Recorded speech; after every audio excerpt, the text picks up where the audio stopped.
Imagine a car with 3 wheels. It can work, and it's been tried. For example, BMW made the Isetta for about 7 years and sold 160,000 of them. However, a 3-wheeled car just doesn't have the balance that a 4-wheeled car has. Many youth ministries are kind of like a 3-wheeled car.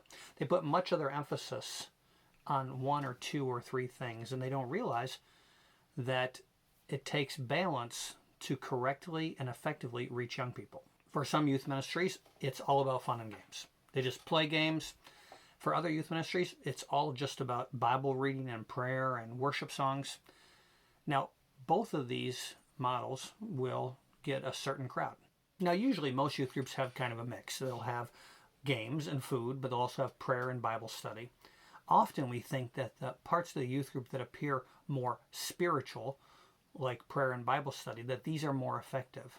However, one of the things I want to talk about in this video is that other things that don't appear to have a importance spiritually, can also make a huge impact in the lives of our young people when we do them in the right way. Most youth groups have games to get kids to come, or maybe because the leaders like playing games. Most youth groups have food because, well, everybody loves a snack. We have seen that the elements of a youth group that appear to be non-essential, when done intentionally, can have just as big an impact in the lives of the young people as the things that we would normally consider to be the important parts of the youth group. Okay, why are games important? I alluded to it a minute ago. First of all, they bring kids in. When you're fishing, you use bait. Kids love to play games. Why not have games if kids will come out for that and stay for other things that they need to hear? Another reason is it gives leaders a chance to model spirituality. We learn a lot about you when we see you succeed or when we see you fail in a game. And who we are often will come out in games in a way it won't come out in anything else. And so for us to be able to play games with the kids gives us an opportunity to model to them what someone who loves the Lord looks like. Next, games are fun. It's important that kids learn that we as Christians know how to have fun better than anybody else. I've seen so many Christians over the years that looked like they were baptized in pickle juice. And we want kids to understand that being a Christian doesn't inhibit us having fun. It actually helps us and opens up the way for us to be able to really have fun. Now, what should the leaders be doing during games? Really, I have noted 7 things. First, they need to be competitive. Some leaders, when they play games with kids, they don't try. They feel like if they try too hard, it'll put the kids off. My experience is that one of the things that puts kids off the most is when leaders don't try. You get a leader on your team who's not trying, and he's killing your team, and kids don't enjoy that. Second, be fair. Let the winners win. When you play a game, someone's going to win, someone's going to lose. So if someone wins, let them win. Number 3, be unconcerned about who wins, or be unconcerned about winning yourself. Don't have to win the game. I've seen leaders that really, really want to win, and that can become very detrimental to their impact in the lives of kids. Number 4, make the teams yourself to avoid having a kid be the last kid picked.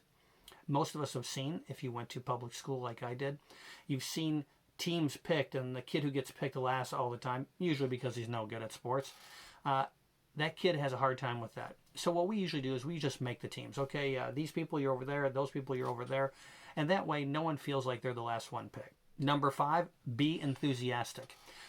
You might be having a game where you're carrying golf balls on spoons and running across the room. This is weird. But if you are enthusiastic about it, and you're hyping it up, and you're cheering and having fun and laughing, that makes the game work. Number 6, build relationships with the kids. When you're playing games with them, you have an opportunity to build a relationship so that you can talk about different things, you can laugh about different things later, you can try and succeed, or you can try and fail, but you build a relationship with them. And number 7, have fun. That's the whole point of the games. You want to be able to have fun and build relationships with the kids. One last little note about having fun. A lot of times I've heard youth leaders say, well, we won't keep score, or we won't have anybody be a winner. That's not fun. But what I've found is that kids want to know who won. Kids want to win. When we play a game, we want to have a winner. And so kids have a lot more fun even if someone else wins, then if games are just played for the fun of it with no winner. What kind of game should you play? Sports, thinking games, silly games, running games, original games that you think up, crazy games. The key is to mix them up. We try to have a different type of activity at each youth group. So one week we might be playing something that's very athletic. The next week we might be playing something that is not athletic at all. One of the reasons we want to do that is to keep variety at the youth group, but we also want to give different kids an opportunity to succeed. One kid might be really good at sports, but he might not be so good at thinking games or knowledge games. And so we're trying to mix it up so that different kids have an opportunity to shine. Also, try not to repeat your games very frequently. We try to not do any game more than twice a year. And lastly, be organized. Before you go to the youth group, make a list of all the materials you're going to need. You don't want to get there and be like, oh, I needed scissors, or oh, I needed something else. Always have everything that you need to do the game. Also, make a list of all the rules. If it's a game that is well known, you're playing basketball, well, most people know the rules of basketball. Now, you'll still want to go over those rules quickly with the kids to make sure that people who don't know the rules know the rules. But if it's a game you made up where you're going to run over there and get the hockey pucks, and then you're going to roll them across here, and then you're going to do this, you need to make sure the kids know what it is they're supposed to do and what it is they can't do. One of the things I always suggest is practice the game one time. If you've never played the game, if it's a game you made up or it's a game you saw somebody do, try it in your basement, try it in the church basement, try it in the parking lot, try it at the park with your kids, with some friends, with some neighbors. Be a good way for you to meet your neighbors. But learn how the game should be played and what potential problems there will be, so that when you explain it to the kids, you can give them all the rules they need to have so that the game can be a success. Also, never forget that any game can become boring. No matter how good the game is, after a while, it starts to get long. So one of the things that we always do is we cut the game off when kids are having the most fun, at the maximum time that they're having fun. So we'll stop the game, and the kids say, oh, we want to play more. And we say, okay, well, we'll play it again sometime. And then when we pull that game out in the future, kids say, oh, I remember that game. It's so much fun. But if you play the game till everybody's tired of it, the last memory the kids are going to have of that game is, I remember when we played this last time, it was really boring. So it's important that you cut the game off while it's still fun so that you can pull it out again later.